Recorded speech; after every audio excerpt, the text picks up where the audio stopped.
The stars looked different from Outpost Kepler 7. Commander Tay stood at the observation window and watched the distant galaxies spin in silence. He had been here for 3 years now, and this place felt like home. The outpost sat on a gray moon far from Earth, far from any other human colony. 47 people lived here. Most of them were scientists. Some were engineers. A few were security guards. Tay liked the quiet. He liked watching his crew do their work. Dr. Yuna spent her days studying the ancient structure they had found half a kilometer from the outpost. The structure was old, older than any civilization they knew. Its walls had strange symbols that glowed in the dark. Yuna believed it held secrets about the galaxy's past. "Commander, you should see this." Yuna's voice came through his communicator. Tay walked through the narrow corridors of the outpost. The walls were metal and cold. The air smelled like recycled oxygen and machine oil. He found Yuna in the research lab. She was looking at her screen with wide eyes. "What is it?" Tay asked. "The structure responded to me today," Yuna said. "When I touched it, the symbols changed. I think it recognizes humans specifically." Before Tay could respond, Lieutenant Juan burst into the room. His face was serious. Juan never looked worried, but he looked worried now. "We have a situation," Juan said. "Unknown ships just entered the system. 12 of them. They're big." Tay felt his stomach tighten. They rushed to the command center. Engineer Mina was already there, her fingers flying across the controls. On the main screen, they could see the ships. They looked like massive insects, all sharp edges and dark metal. "They're hailing us," Mina said. "Put them through," Tay ordered. The screen changed. A creature appeared. It had 6 eyes, mandibles that clicked when it moved, and armor that looked like it grew from its body. It spoke in a harsh, clicking language. The computer translated, "Humans, you occupy Vreth territory. This system belongs to the Vreth Empire. It has belonged to us for 10,000 years. You will leave within 72 hours. If you do not leave, we will remove you." Tay kept his voice calm. "This is Commander Tay of Earth Station Kepler 7. We have claimed this system legally under galactic law. We mean no harm to your people. We are only here to study and learn." The creature's mandibles clicked faster. "Galactic law means nothing. This is Vreth space. Our ancestors died here. Our blood is in this soil. You have 72 hours. The screen went black. The command center was silent. Mina broke the silence first. "What do we do?" Tay looked at his crew. Juan stood ready, his hand near his weapon. Yuna looked scared but determined. Mina waited for orders. "We report to Earth Command," Tay said, "and then we prepare." The message took 6 hours to reach Earth. The response took another 6 hours to come back. Tay read it alone in his office. Earth Command was sending help. But help was 3 weeks away. 3 weeks? The Vreth had given them 72 hours. Tay called a meeting. All 47 people gathered in the main hall. Tay looked at their faces. Scientists, engineers, security guards, cooks, medical staff. All of them far from home. "You've all heard about the Vreth," Tay said. "Earth Command wants us to hold our position. Help is coming, but not for 3 weeks. The Vreth want us gone in 3 days. We can try to evacuate on our transport ships, but they're slow. The Vreth would catch us easily. Or we can stay and defend our work here." A young scientist raised his hand. His name was Byung. "What are our chances if we stay?" Juan answered. "Not good. We have 12 security personnel. Basic weapons. This is a research station, not a military base. They have 12 warships and probably hundreds of soldiers. But we know this station," Mina added. "We know every corridor, every system, every weak point. We can make it hard for them." Yuna stood up. "I vote we stay. My research here is important. The structure we found, it could change everything we know about the galaxy, about humanity. I won't abandon it." One by one, hands went up. Engineers, scientists, guards, cooks, everyone voted to stay. Tay felt pride swell in his chest. "Then we prepare. We have 72 hours to turn this research station into a fortress." The next 3 days were chaos. Juan organized the defense. They reinforced the doors. They set up barricades in the corridors. They moved weapons and ammunition to strategic points. Mina worked on the systems, creating ways to cut power to different sections, ways to seal off areas, ways to make the station itself a weapon. Yuna and her team worked frantically to copy all their research data. They hid backup drives in secret locations throughout the station. If they died, at least their work would survive. The cook, an older woman named Suji, organized the food and water supplies. "We might be here a while," she said. "Better to ration now. Time moved too fast." The 72 hours passed like 72 minutes. On the last day, Tay stood at the observation window again. He could see the Vreth ships in orbit now, dark shapes against the stars. Beautiful and terrible. Juan stood beside him. "We're as ready as we can be." "Do you think we can win?" Tay asked. Juan was quiet for a moment. "I think we can make them regret attacking us." Tay smiled. It was not a happy smile. "Good enough." The timer hit 0. For a moment, nothing happened. The stars kept spinning. The outpost hummed with power. 47 humans waited. Then the first missile hit. The explosion shook the entire station. Alarms screamed. Red lights flashed. Tay grabbed the wall to keep from falling. "Hull breach in Section 7, Mina shouted over the communicator. "Sealing emergency doors now." More explosions followed. The Vreth were not subtle. They were not trying to capture the station intact. They were trying to break it open like an egg. "All personnel to defensive positions," Tay ordered. "This is it. Make them work for every meter." Through the window, Tay saw something falling from the Vreth ships. Drop pods, dozens of them. They fell like dark rain toward the outpost. Juan checked his weapon. "Here they come." Yuna appeared carrying a plasma cutter she had modified into a weapon. "I'm not just a scientist today." Tay looked at his crew. His people. His family. "Remember, we just need to survive until help arrives." 3 weeks? We can do this." The drop pods hit the surface outside. Through the cameras, they could see Vreth warriors emerging. Hundreds of them. They moved fast, their 6 legs carrying them toward the outpost like a swarm. "For Earth," Juan said quietly. "For Kepler 7, Tay replied. The war had begun. The first Vreth warrior through the airlock died quickly. Juan shot it 3 times before it could raise its weapon. The second one lasted longer. The third one made it 5 meters into the corridor before a magnetic mine pulled it into the wall hard enough to crack its armor. Tay watched from the command center as his people fought. The cameras showed every battle. Every corridor became a war zone.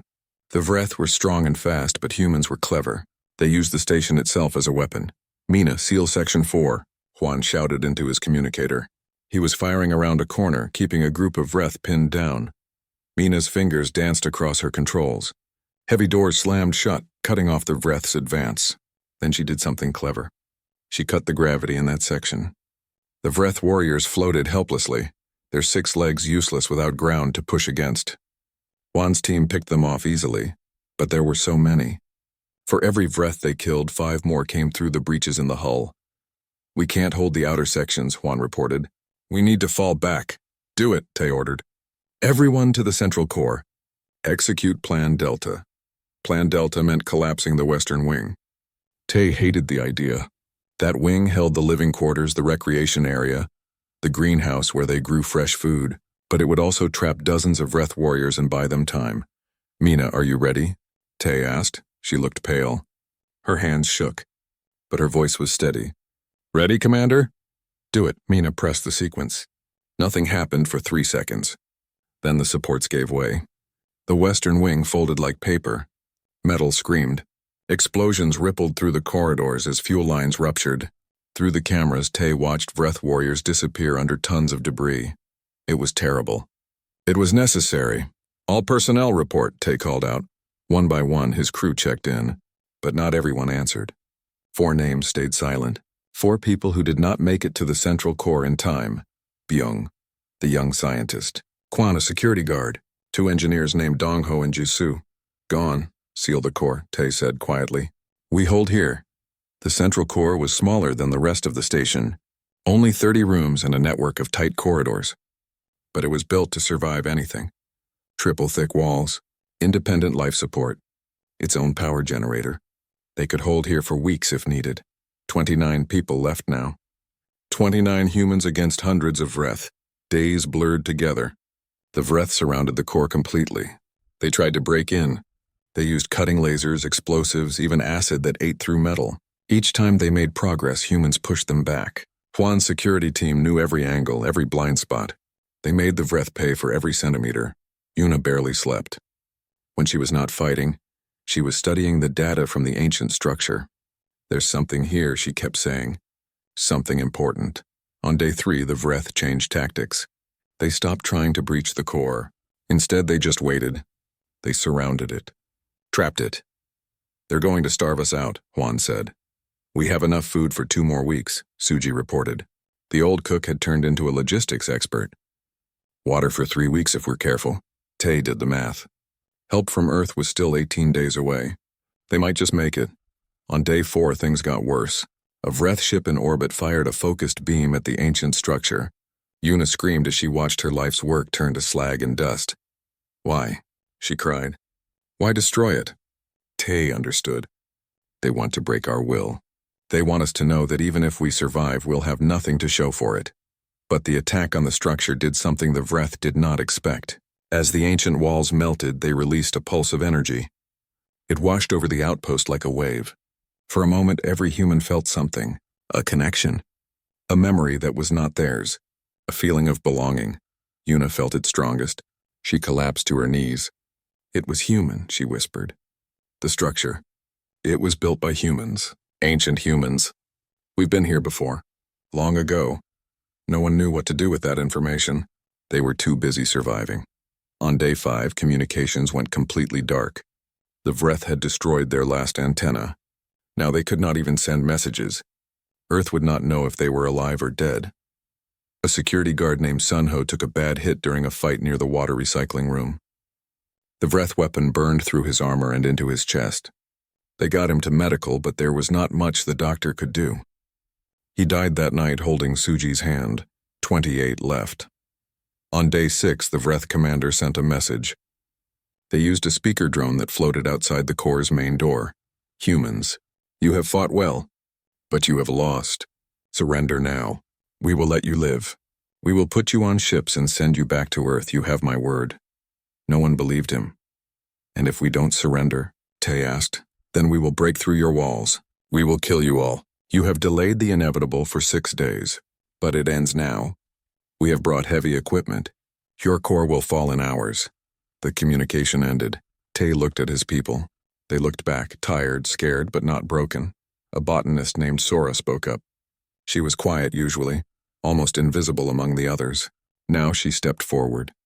"I need to tell you something.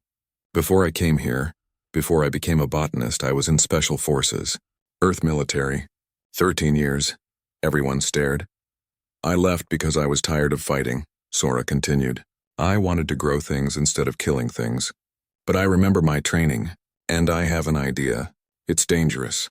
Maybe stupid, but we're dead anyway if we do nothing." "Tell us," Tay said, Sora explained. The outpost reactor core was stable now, but it could be destabilized. If they removed certain safeguards and opened specific valves, they could create a pulse, not an explosion. A pulse of electromagnetic energy that would fry every electronic system in a kilometer radius, including Vreth armor, including their weapons and communications. "It would fry our systems too," Mina said. "We'd be in the dark," Juan added. "No power. No life support. For about 4 hours," Sora said. "Then the backup systems would restart. But in those 4 hours, the Vreth would be vulnerable. Blind. Their armor would be dead metal. We could hit them with old-fashioned weapons. Kinetic guns, knives, our bare hands if we have to." It was insane. "It might not even work." "Do it," Tay said. They prepared. Sora and Mina worked on the reactor. Juan distributed weapons that would work without electronics. Pipes, knives, a few old powder-based firearms they found in storage. Yuna continued studying her data, desperate to find something useful. "Ready?" Sora called from the reactor room. Tay took a breath. "On my mark. 3, 2, 1, mark." The world went white, then dark, then silent. The pulse hit like a hammer. Every light died. Every screen went black. The hum of machinery stopped. For a moment, there was only darkness and the sound of breathing. Then Juan's voice. "Move now, while they're blind!" They opened the core doors manually. The corridors outside were full of Vreth warriors, but the aliens were helpless. Their armor was frozen. Their weapons were dead. They could not even see in the dark. Humans could see. They had emergency lights that ran on chemical batteries unaffected by the pulse. They had night vision goggles. They moved through the corridors like ghosts. What happened next was brutal. Juan did not like to talk about it later, but they did what they had to do. They fought with weapons from humanity's past. They fought with anger for their dead friends. They fought because surrender meant death anyway. When the power came back 4 hours later, the corridors were silent. The Vreth warriors in the core were dead or fled. 28 humans stood breathing hard in the recycled air. Alive. But outside, in orbit, the Vreth ships were still there. And they were angry now. They'll bombard us from orbit, Juan said. They'll crack this moon open, Tay nodded. He knew it was over. They had survived 6 days, but they could not survive orbital bombardment. At least we made them pay for it. Then Mina gasped. She was looking at a screen she had just rebooted. Commander, look. On the screen was a sensor reading. Ships, lots of ships. Dropping out of faster-than-light travel at the edge of the system. Human ships. But it's too early, Yuna said. Help wasn't supposed to arrive for 2 more weeks. Tay stared at the screen. Dozens of signatures, no, hundreds, a massive fleet. Maybe, Tay said slowly. Earth decided not to wait. Captain Gina stood on the bridge of the battlecruiser Indomitable and watched the sensor screens fill with targets. 12 Vreth warships. She smiled, but it was not a happy smile. It was the smile of someone about to do something violent. All ships, this is Captain Gina. Hold formation. Wait for my signal. Her fleet had grown during the journey. She started with 5 military vessels from the nearest naval base. But word had spread fast. The Vreth had attacked Kepler-7. They had attacked human civilians, scientists, researchers. Humanity did not like that. First, a mining company diverted 3 of their heavy haulers. The ships were old and slow, but they carried powerful drilling lasers. Then a colony defense force joined with 2 patrol boats. Then a corporate security fleet.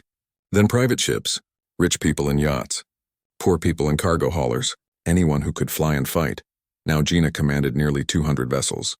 Some were military. Most were not, but all of them were angry. Captain, we're receiving a transmission from the Vreth fleet, her communications officer said. Put it through. A Vreth appeared on screen. This one wore more elaborate armor. A commander. It spoke in that harsh clicking language. Human ships. This is Vreth space. You are trespassing. Leave now or we will destroy you. Gina leaned back in her chair. She kept her voice calm and cold. This is Captain Gina of the Earth battlecruiser Indomitable. You attacked our outpost. You killed our people. You started this. We're going to finish it. You have 200 ships. We have 12 warships. But our ships are superior. Our warriors are stronger. You will die here. Maybe, Gina said. But you'll die first. All ships, weapons free. Attack pattern Delta. Show them what happens when you touch our people. The fleet moved as one. It was not elegant. Mining ships and warships and colony boats did not train together. But they did not need elegance. They just needed anger and numbers. The Vreth ships fired first. Their weapons were powerful. 3 human ships died in the first volley. A mining hauler called the Lucky Dragon broke apart. A patrol boat named the Sunrise lost its engines and went dark. But then the human fleet returned fire. 200 ships. 200 different weapon systems. Military railguns and mining lasers and improvised missiles made from mining charges. It was chaos. It was beautiful. It was overwhelming. A Vreth warship's shields collapsed under fire from a dozen different angles. Then its hull split open. Atmosphere vented in a white cloud. Another Vreth ship tried to run, but 3 colony defense boats chased it down. They were smaller, faster. They swarmed it like insects, cutting it apart piece by piece. Target their command ship, Gina ordered. I want to send a message. The Indomitable was a proper warship. It had armor and shields and weapons designed for war. Gina brought her ship around and fired everything. Railguns, missiles, energy weapons. The Vreth command ship's shields held for almost 30 seconds. Then they failed. Gina's weapons carved through the hull like it was paper. Explosions rippled along the Vreth ship's length. It tried to return fire, but half its weapons were already destroyed. Again, Gina said. The second volley hit the command ship's reactor. The ship came apart in a ball of white fire. Back on Kepler-7, Tay and his crew watched through the station's sensors. They cheered. Juan actually hugged Mina. Yuna cried with relief. Should we help them? Juan asked. With what? Tay replied. We barely have power for life support. We'll just watch. And hope. The battle in orbit did not last long. The Vreth ships were powerful, but they were designed to fight other warships. They were not designed to fight a swarm of angry humans who did not care about military tactics or formation or rules. When it was over, 9 Vreth warships were destroyed. 2 more were crippled and drifting. The last one tried to surrender. Gina considered letting it go. Then she remembered the transmission from Kepler-7, the desperate plea for help. The 6 days of silence while Earth wondered if anyone was still alive. "No prisoners," she said quietly. "Finish it." They finished it. With the orbital battle won, Gina turned her attention to the surface. Vreth warriors were still on the moon. Hundreds of them, surrounding the outpost core where Tay's people were trapped. "Drop teams, you're clear to deploy," Gina broadcast. "There are humans down there who have been fighting for 6 days. Let's bring them home." Major Day led the first wave. He commanded a marine assault unit. 100 soldiers in power armor. They dropped from orbit in pods that burned like meteors. The pods hit the gray moon surface hard. Doors blew open. Marines poured out. The Vreth warriors were still reeling from the electromagnetic pulse. Their equipment was just starting to reboot. They were not ready for a fresh attack. Day was not interested in a fair fight. His Marines used heavy weapons, plasma rifles, rocket launchers. They cut through the Vreth lines like fire through paper. "Push forward," Day shouted. "Reach the core. Our people are in there." Inside the core, Tay heard the explosions getting closer. "That's not Vreth weapons," Juan said. "That's human military hardware." "Open the doors," Tay ordered. "Let's go meet our rescuers." The core doors opened. Tay led his 28 survivors out. They looked terrible, dirty, wounded, exhausted. But they were alive. Day saw them and felt his throat tighten. "Commander Tay?" "That's me," Tay said. "Major Day, Earth Marines. Sir, you and your people fought for 6 days against an entire Vreth assault force." "We had no choice," Tay replied. "They didn't give us one." Day looked at the survivors. 28 humans, most of them scientists. They had held off hundreds of Vreth warriors and 12 warships for 6 days. "You're heroes," Day said. "Every one of you. Earth is going to remember this," but Yuna was not listening. She was staring at the ruins of the ancient structure. "We have to salvage what we can," she said. "The data. The artifacts. It's all important." "What was that place?" Day asked. "Proof," Yuna said. "Proof that humans were here before. That we're not new to this galaxy. We're returning." In orbit, Gina coordinated the cleanup. They searched for survivors. They recovered bodies from the destroyed ships, both human and Vreth. They secured the system. A week later, an official Earth fleet arrived. Admirals and diplomats and news crews. They wanted to document everything. They wanted to interview the survivors. They wanted to make Kepler-7 a symbol, but Tay and his crew were already famous. Their story had spread across human space faster than light. The small outpost that refused to surrender. The scientists who became soldiers. The 6-day defense that should have been impossible. Remember, Kepler-7 became a saying, a rallying cry, a promise. The Vreth Empire tried to make excuses. They claimed the attack was unauthorized, that rogue elements had acted without approval, that they wanted peace. Humanity was not interested in excuses. Earth's government presented the Vreth with a list of demands. Reparations for the attack, withdrawal from the border systems, recognition of human sovereignty, punishment for those responsible. The Vreth Empire had been powerful for 10,000 years. They had conquered 100 worlds. They had crushed dozens of civilizations, but they had never fought humans before. They agreed to every demand. Other alien species watched. They saw what happened when humanity was pushed. They saw 12 warships become scrap metal. They saw an empire humbled. They saw humans go from peaceful explorers to an existential threat in less than a week. The galactic community recalculated their position on humanity. Trade agreements were renegotiated. Border disputes were settled quickly. No one wanted to be the next Vreth Empire. Tay stood at the observation window of the new Kepler-7 station. They had rebuilt it, bigger, stronger. Now it was not just a research outpost. It was a military base, a symbol. A warning. Yuna worked in a new lab, studying the salvaged data from the ancient structure. She had confirmed her theory. Humans had seeded this galaxy long ago. Then they had left or died or transformed into something else. Now their descendants were coming back. "We were always meant to be here," Yuna told Tay one day. "This is not exploration. It's remembering Mina had stayed too. She helped design the new station's defenses. No one will catch us unprepared again, she said. Juan trained the new security force. They had 300 soldiers now instead of 12. Next time someone tries to attack us, he said, they'll regret it faster. Sora went back to her plants, but she kept her old uniform in her quarters, just in case. Of the original 47, only 28 survived. But those 28 became legends. They gave speeches. They trained new soldiers. They reminded humanity why they fought.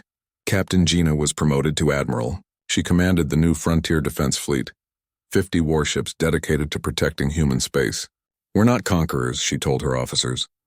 But we're not victims either. We're the line. We hold. Major Day became a trainer for elite forces. He taught young soldiers about Kepler-7, about how a handful of civilians held off an empire. Humans don't give up, he said. Remember that. When everything looks hopeless, humans find a way. The galaxy had learned a lesson. Humanity was peaceful, but peaceful did not mean weak. Humanity was friendly, but friendly did not mean defenseless, and humanity remembered its dead. The 19 who fell at Kepler-7. Their names were carved on a monument.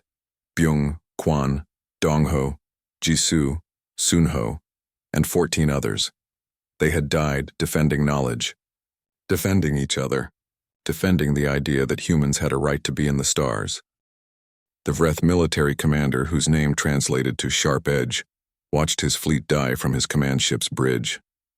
He had been confident when they arrived at the human outpost.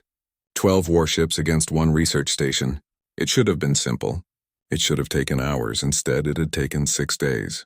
And now, watching hundreds of human ships tear his fleet apart, Sharp Edge understood he had made a terrible mistake. All ships retreat formation, he ordered, but it was too late. The human vessels were everywhere. They fought without proper formation, without military discipline. But they fought with something Sharp Edge had never seen before. They fought like they were all one organism. When one ship took damage, others covered it. When a mining ship ran out of weapons, it used its hull as a battering ram. Commander, our shields are failing, his tactical officer reported. Sharp Edge looked at the main screen. The human battlecruiser was coming around for another pass. It was larger than his command ship, more powerful, but that was not what frightened him. What frightened him was the small text appearing on his translation screen. A message from the human captain.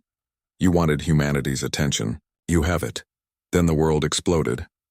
On the surface of the moon, Vreth warrior Kane Vor had been fighting for 6 days straight. He was tired. His armor was damaged. His weapon was nearly depleted. But the humans in the Central Core still held Kane Vor had fought in a dozen wars. He had crushed resistance on 4 different worlds. He thought humans would be easy. Soft, weak. He was wrong. The humans used tactics Kane Vor had never encountered. They collapsed their own buildings to trap his warriors.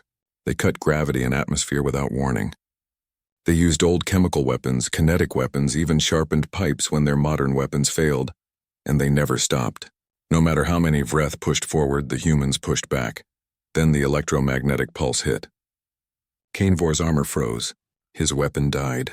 His communication cut out. He stood in the dark corridor, blind and helpless. When the humans came, they did not hesitate. Kane Vor fought with his bare claws, but it was not enough. His last thought was surprise. Surprise that creatures he had considered weak could be so ferocious. In orbit, Gina's fleet finished mopping up the Vreth warships. She was about to give the order to land troops when her sensor officer spoke up. Captain, I'm detecting movement in the Vreth ship graveyard. One of the damaged ships just activated an emergency beacon. Gina frowned. Survivors? Possibly. Ship is heavily damaged, but life support seems functional. Gina thought about it. The easy thing would be to ignore it. Let them die in space. But that was not how humans operated. Send a recovery team, she ordered. If there are survivors, bring them aboard. They're prisoners of war now. Her first officer looked surprised. Captain, they killed our people. Yes, Gina agreed. And they'll answer for that. But we're not murderers. We're better than that. The recovery team found 37 Vreth survivors. They were wounded, scared, and expected to be executed. Instead, they were given medical treatment and put in secure holding. Major Day reached the Outpost core and met the survivors. 28 humans who looked like they had been through hell. Because they had. Medical team forward, Day ordered. Get these people checked out. food and water, clean clothes. They've earned it. Tay shook Day's hand. His grip was weak. He had not eaten properly in days. Thank you for coming. We came as fast as we could, Day replied. Earth sent every ship that could fly. When we heard about the attack, the whole planet went crazy. You're all heroes back home. Yuna stumbled forward. She looked half dead, but her eyes were bright. The structure. We need to salvage the structure. The data is critical. Day looked at the ruins. Ma'am, that building is slag. There's nothing left. You're wrong, Yuna insisted.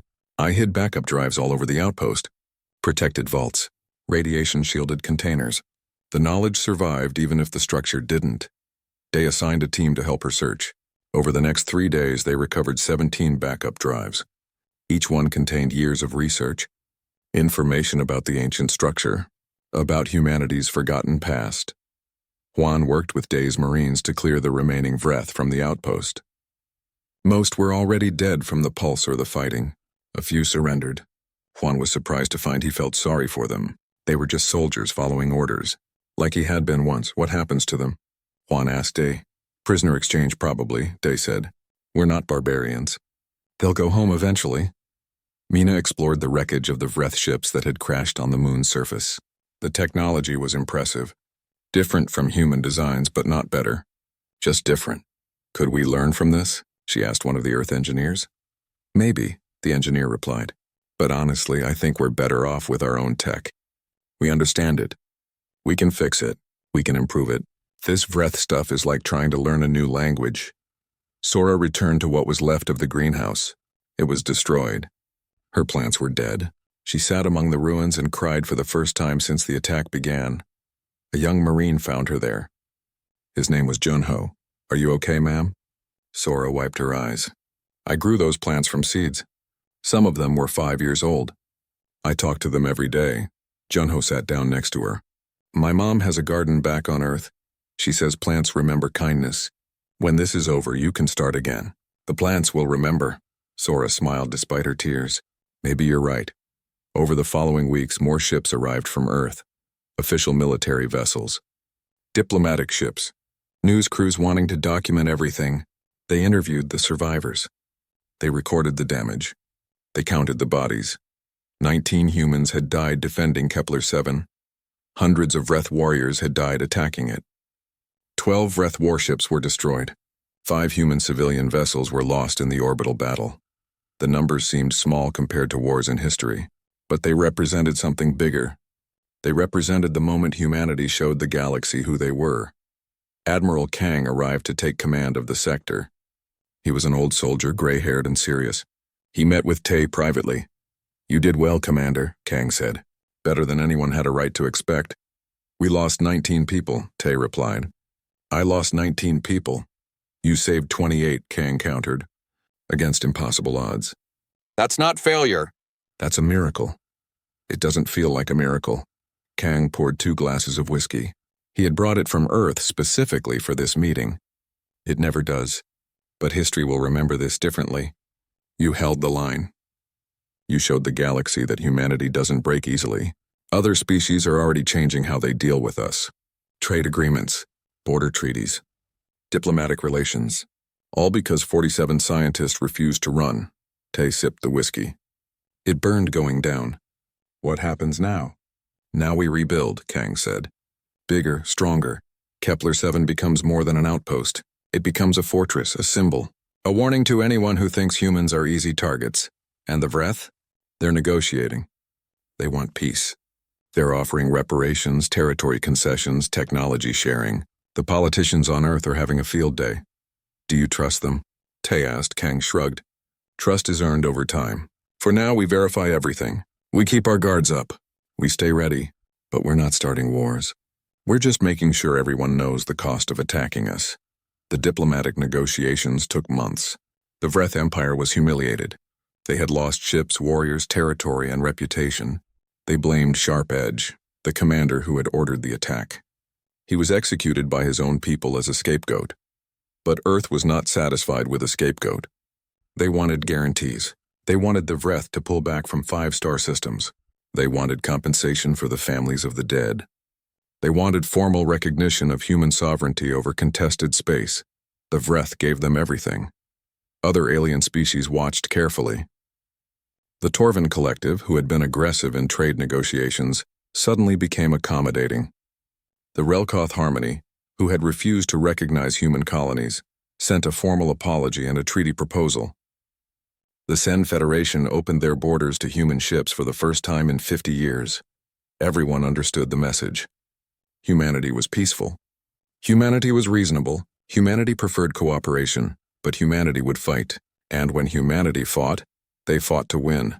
Captain Gina, now Admiral Gina, commanded the growing frontier defense fleet from her flagship. The Indomitable had become famous. School children on Earth could recognize it from a picture. Songs were written about the battle. Movies were made. Gina hated the attention.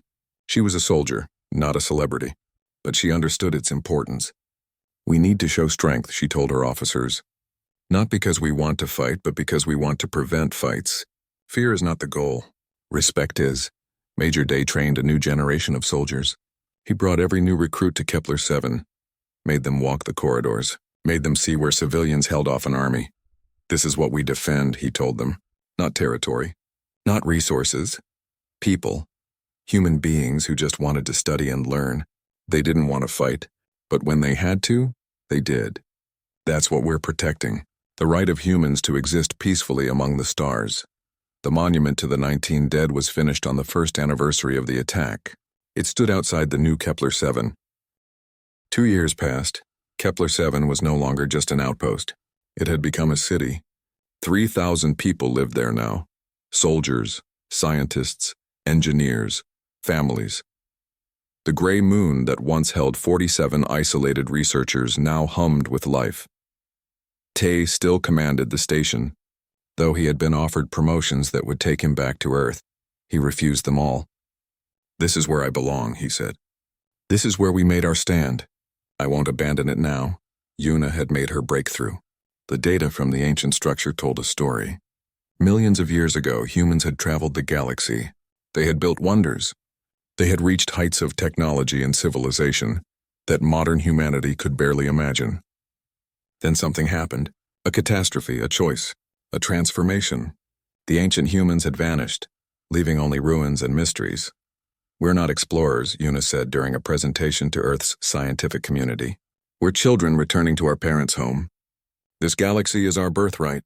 We're just remembering that." Her words spread across human space. They changed how people thought about colonization. It was not invasion. It was reclamation, not conquest, homecoming. Some aliens were not happy about this revelation, but they could not deny the evidence. The ancient structures matched human genetics. The ruins responded to human touch. The symbols in the walls were related to human languages. Humanity had been here before. They were just coming back. Mina had helped design the new Kepler-7 defense grid. It was the most advanced system in human space. Energy shields, point defense lasers, missile batteries, automated defense drones. Nothing would catch them unprepared again. "Honestly," Mina told Juan one day, "I hope we never have to use any of this. But if we do, whoever attacks us will regret it within seconds." Juan had trained the new security force into something impressive. They ran drills constantly. They studied the 6-day siege, learning from every mistake, every success. "We got lucky," Juan told his troops. "The Vreth underestimated us. The next enemy might not, so we train like we're facing the worst possible threat every single time." Sora's greenhouse had been rebuilt. It was 10 times larger than before. She grew food for the station, but also rare plants from Earth. Flowers, trees, things that reminded people of home. Young Marines would come to help her sometimes, finding peace among the growing things. Admiral Gina commanded a fleet of 100 warships now. The frontier defense fleet had grown quickly. Earth was committed to protecting its colonies. More importantly, Earth was committed to making sure everyone knew that protection existed. Gina visited Kepler-7 regularly. She would walk the corridors where the battle had been fought. The walls still showed scars from weapons fire. They had been left deliberately as reminders. "Do you think we'll fight again?" Young Captain Heejin asked her once. "Probably," Gina replied. "The galaxy is large. There are thousands of species. Millions of worlds. Someone will eventually decide to test us again. And when they do, We remind them why testing humanity is a bad idea. Major Day had become a legend. His training programs were considered the best in Earth's military. Soldiers who graduated from his courses were respected throughout the service. He taught them tactics and weapons and strategy, but mostly he taught them about people. You're not fighting for governments or territory, he told every new class. You're fighting for the person next to you, for the scientists doing research, for the families building lives on distant worlds. That's what matters. That's what makes us different. The Vreth Empire had changed. After the humiliation at Kepler-7, they had gone through a revolution. The old military government fell. A new civilian council took power. They sent ambassadors to Earth with apologies and gifts. Some humans wanted revenge. Others wanted to forgive and move forward. The debate raged across human space. Tay met with a Vreth ambassador named Kelvin. They sat in a conference room overlooking the monument to the 19 dead. I lost friends here, Tay said. Good people. Innocent people. Because your empire decided they didn't belong. I know, Kelvin replied. His translator turned his clicks into words, but the sadness came through anyway. I cannot undo what happened. I cannot bring them back. All I can do is promise it will never happen again. How can I trust that promise? You probably can't, Kelvin admitted. Trust takes time, but we can start with small steps: trade, cultural exchange, cooperation on scientific projects. We have much to learn from each other. Tay thought about the young Vreth prisoners he had seen after the battle. Scared kids, really. Just following orders. Okay, he said finally. Small steps. But if your people ever threaten humans again, the response won't be measured. It will be total. Understood, Kelvin said. We have learned that lesson. The galactic community was different now. Before Kepler-7, humans had been regarded as newcomers. Interesting but not important. Weak but friendly. Easy to manipulate in trade deals. Easy to ignore in political matters. After Kepler-7, everything changed. The Sen Federation opened formal diplomatic relations. They wanted humans as allies, possibly as friends. The Torvin Collective stopped their aggressive expansion near human space. They did not want to be the next empire to learn humanity's limits. New species approached humanity carefully, respectfully.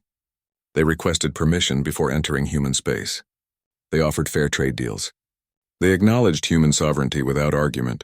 Some called it fear. Gina called it respect. They finally understand, she told her officers. We don't want to fight. We'll cooperate with anyone who deals with us fairly, but we will not be pushed around. We will not be victims. That's the message. On Earth, the government debated what to do with humanity's new position. Some politicians wanted to expand aggressively, take advantage of the fear and respect, claim more territory, demand more from aliens, but wiser voices prevailed. We didn't fight for power, the Prime Minister said in a famous speech. We fought for the right to exist peacefully. That's still our goal. We're not conquerors. We're defenders. Let's not become the thing we fought against. The people agreed. Humanity expanded, but carefully. They colonized new worlds, but only unclaimed ones. They built new outposts and stations, but they were careful not to intrude on alien territory. They were strong, but they were not bullies. 3 years after the siege, a new alien species made contact. The Velar from the other side of the galaxy. They were peaceful, curious, and had a question. We have heard the story of Kepler-7, their ambassador said. How 47 humans held against an empire. How your people crossed the galaxy to defend them. We want to understand. What makes humans fight so hard for each other? Tay was asked to answer. He thought for a long time. We're pack animals, he finally said. We evolved in groups. Tribes, communities, we're stronger together than apart. When one of us is threatened, all of us respond. It's not strategy. It's not politics. It's just who we are. The Valar ambassador seemed satisfied. That is beautiful, it said. And terrifying. We will remember this. The monument at Kepler-7 became a pilgrimage site. Human soldiers would come from across the galaxy to see it, to read the names, to understand what they were defending. Byung, Quan, Dongho, Jisoo, Sunho, and 14 others. They had not been warriors. They had been scientists, engineers, staff. But when the time came, they had stood their ground. They had fought.